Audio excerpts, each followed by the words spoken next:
Good morning, folks. It's Bob again from Mountain Crest Farms. This is the first video this morning.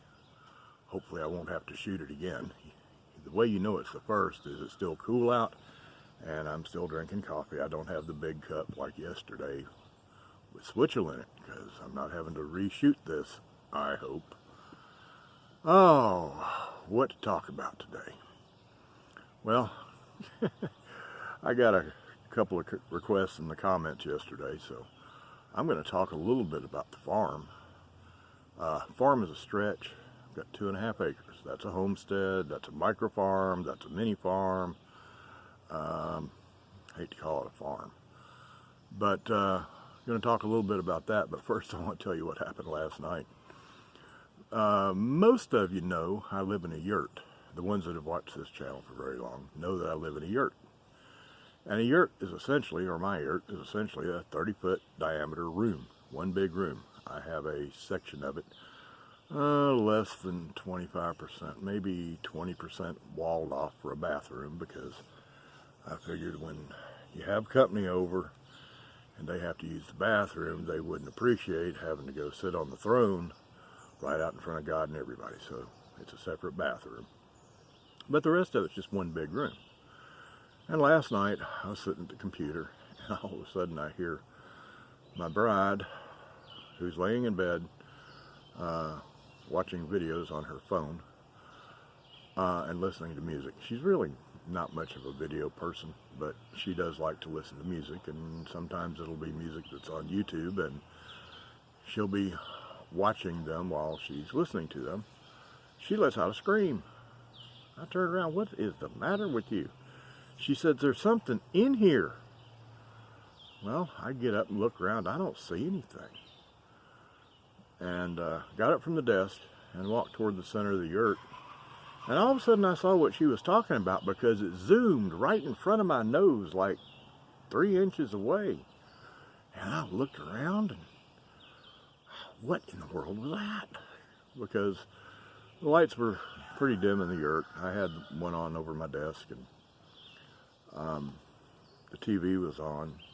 But the overhead lights, the track lights we've got, were off. And all of a sudden it zoomed by again. And again. And I'm thinking, what the heck? And then I realized, let me back up just a little bit. It's warm weather here. It's hot weather here. We're in the 90s. We're having a heat wave. We're in summertime weather, and it's not summertime yet, it's spring. Oh, I just noticed something. I left my cap inside. I'm glad I brushed my hair. Do I look pretty? Don't answer that. But it's been real hot. So we've run the air conditioner during the day, but at night we just opened back French doors. And a bat had come in. And that bat was zooming all over the place, trying to find its way out. And she, every time it swooped to her side of the yurt, she's screaming. Now you got to understand, my wife doesn't scream. Nothing upsets her. But this bat sure upset her. And she's hollering at me to do something. What do you want me to do? You know, if I get out a shotgun, I'll be blowing holes in the yurt trying to take that bat down, plus blowing up the TV and the computer and everything else, because that sucker's fast. Started to get the camera out on my phone, and try to get some video of it for y'all today. And I got to thinking, number one, I probably wouldn't be able to follow it as fast as it was moving, and number two, if I was able to follow it, y'all would be motion sick trying to watch it. So I didn't do that. But what do you expect me to do? She said, I don't know, but do something. I was laughing. On the outside, I was laughing. I thought it was kind of funny. And on the inside, I was thinking, if that sucker lands on my nose, I'm going to be freaking out worse than she is. But it didn't land on me. It didn't land anywhere. It just kept zooming back and forth across the room. And she's keeping on. Do something. Well, I don't know what you expect me to do. I said, just calm down, and it found its way in, it'll find its way out. And after about 5 minutes, it found its way out. But I thought it was kind of funny.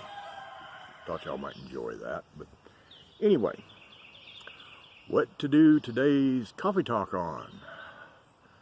Somebody in the comments yesterday said, do it on the farm. Tell us about the farm, what's going on. And I thought that'd be kind of a boring video, but some of y'all have been following me for a while. You know a little bit about the farm and what we're trying to do here. The micro farm, the mini farm, the homestead. 2.5 acres is not a farm. And I thought, yeah, maybe an update is in order, because we had a little 8-month interruption. You got to remember, I haven't done much here since last October when I was diagnosed with cancer. Between all the pre-surgery stuff and then surgery the first week in July. Surgery the first week in January, and then radiation the last week in February and first week in March, and then trying to get some endurance, some strength back after all that. I hadn't done much since last October. I have done very little. Matter of fact, I think it was October, might have been September, there's a video where I was getting started on a small greenhouse for microgreens. I'll put a link to that video up here. And there's another video either shortly before or shortly after that video when I was also getting started on a high tunnel or a greenhouse, or call it what you will. I'll put a link to this up here as well. And that one is about where we're going to be growing, think salad greens, lettuces, kale, arugula, baby spinach, things like that to sell at the farmer's market. Well, I'm exactly where I was on those 2 videos. Haven't done a thing else, because it was right after those 2 videos got done that I was diagnosed. So when I was diagnosed, everything pretty much stopped. The pigs got fed. My stepdaughter took care of that. We hadn't bred anything. We hadn't had a baby born here on the farm, and I think the last ones were born last August, something like that. And normally we're turning out, you know, we've got 4 breeding sows, and those 4 sows are usually producing 10 litters a year. We hadn't had a litter born here since last August, I think. We didn't know what to expect. We didn't know if Bob was going to be around. And Cindy and Sarah, they can't handle the pigs by themselves. So we put everything on hold. Pigs got fed. All the animals got taken care of. But anything that took any strength or endurance, or that assumed a future here at the homestead, as a producing farmette, all that just stopped. Well, it's getting back going.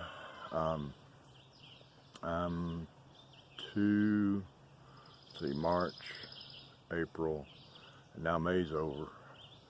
I'm almost 3 months post-radiation, starting to get some strength back and a little bit of endurance. It's not so much a strength issue. It's endurance. Radiation causes a thing called, sometimes, in some people, it causes a thing called radiation fatigue. And basically what that means is every time you blink, you get tired. I mean, you do anything, and it just saps your energy. And I've been having to deal with that a little bit. Not real bad, but not real good. But things are getting better. We're trying to get pigs pregnant again. Trying to start producing litters.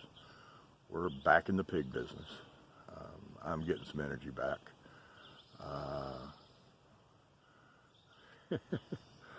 Last week I was running the chainsaw. I was cutting some firewood. A friend of mine's got a tree service.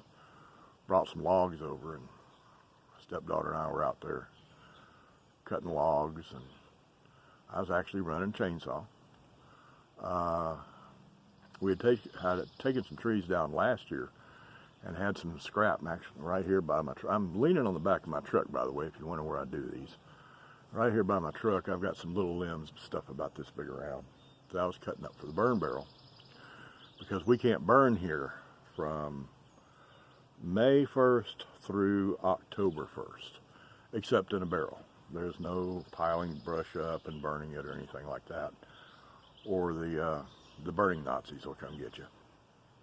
See, we've got to not burn up here so that our smoke doesn't drift down to Atlanta and make all those yuppies down there cough and choke on our smoke. But they can run their 1 million or 2 million cars down there and send their pollution up here, and that's just fine. But anyway, we can't burn because we don't want to mess up Atlanta's air quality. It doesn't have any air quality down there anyway.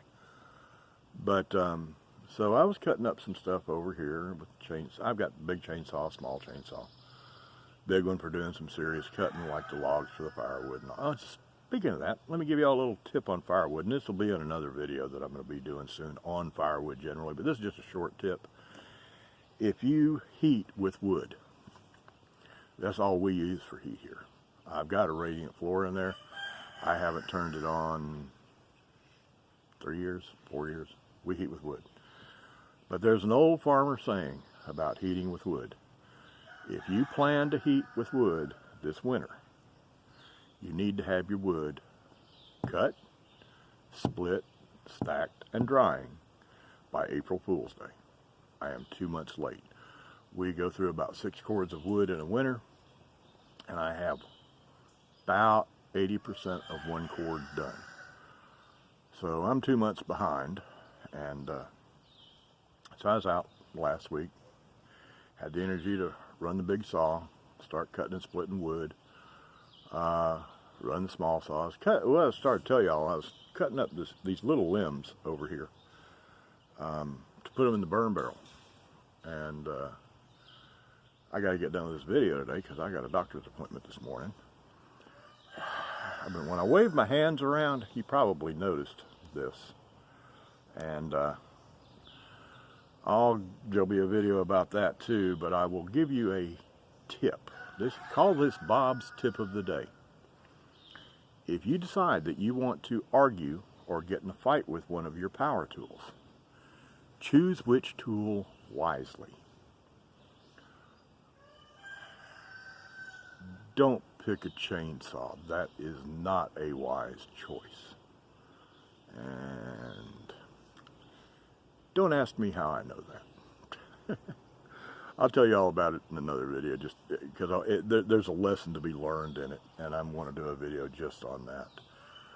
But, oh God, what else on the farm? Well, we've got a bed of asparagus that has become overgrown in the last year. 60 asparagus plants, so we aren't selling any asparagus this year. And we've got a bed of strawberries, about 80 to 100 strawberry plants that has become overgrown and not taken care of, so we're not selling any strawberries this year. Fact is, and the pigs aren't producing, and we don't have our lettuce and kale and arugula and baby spinach and all that sort of thing going, so none of that's being sold this year. So pretty much nothing's being sold this year. That's okay, we'll make it. We don't need a lot of money here. You know, I preach frugal all the time. Not cheap, inexpensive, frugal. There's a huge difference. And I'll be doing another video on cheap versus inexpensive soon too. Matter of fact, that'll be in the next day or two. But we don't need a lot of money here. I've had a lot of money in my life back when I was a drunk. I never missed a day's work. I didn't get drunk till after 6 o'clock at night, till I started having heart attacks and had to quit working. But I didn't miss any work. I did a good job, and then I went home and got drunk. I I've made some really good money in my life. I used to have teeth and do a coat and tie job, made good money. And you know what? I'm richer now. This little place, Cindy's part-time job at Walmart. I'm richer now than I've ever been in my life.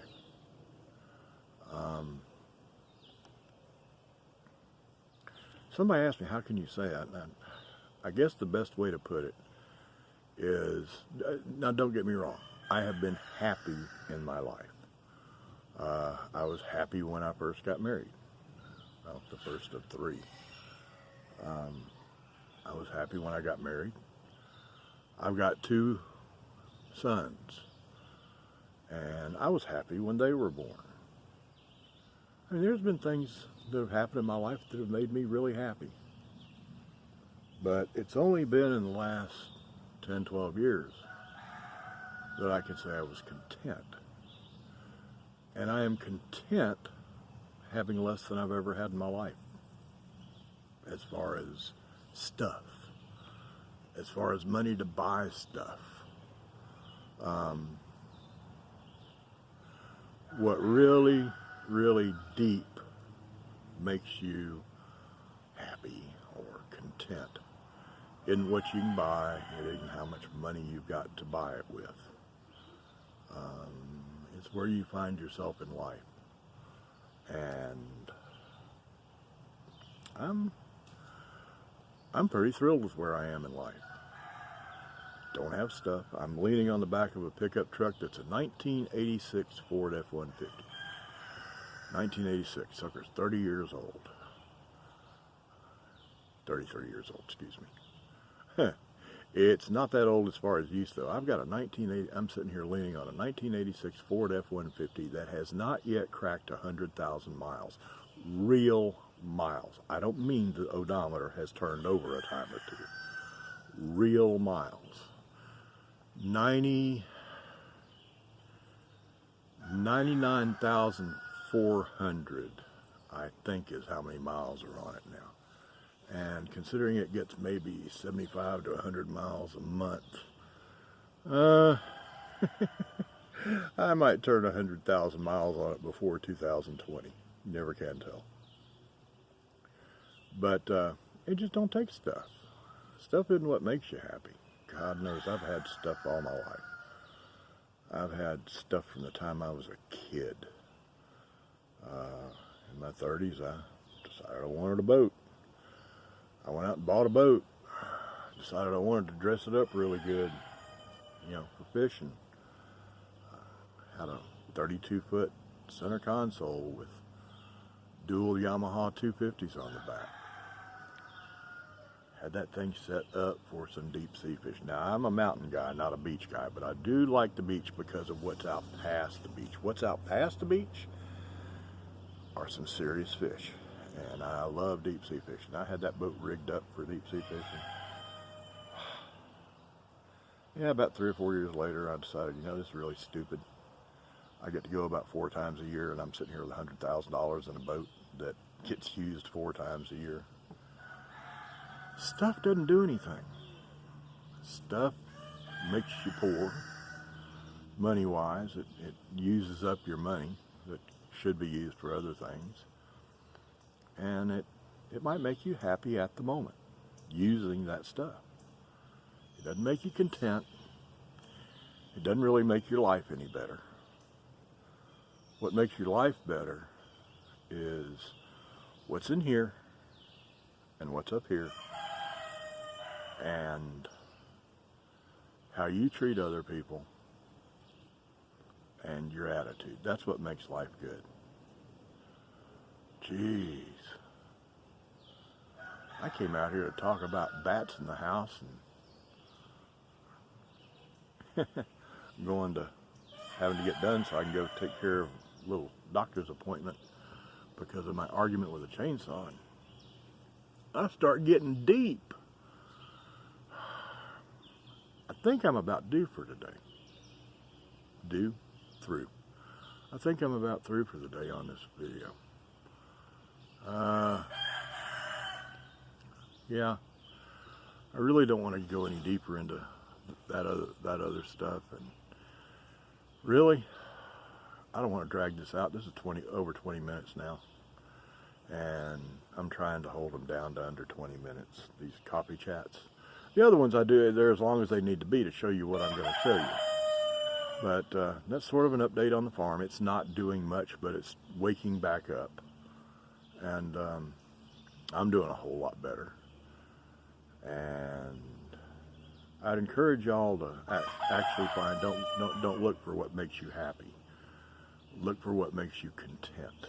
I don't mean content with what you've got. You know, if you don't have enough money coming in to feed the family right, don't be content with that. But I'm talking about settled. I'm talking about not always having to find the next new thing or the next new thing to do. Or be content. Find a spot in your life where you can go and have a smile on your face when you do it. So that's about it for today, except for those two things. Number one, he is alive. No, excuse me, I'm doing it backwards. Scratch that. Back up. Number one, the tomb was empty. And number two, he is alive. So y'all have a good day after Memorial Day. I hope y'all had a good Memorial Day yesterday. And I hope you remembered what Memorial Day was all about. It's not about barbecue and beer. And I will see you maybe in the next coffee chat. I might skip a day or two, you never can tell. And the next video you see might be a how-to or something like that. But anyway, I will see you soon. Have a fantastic day, people. See ya.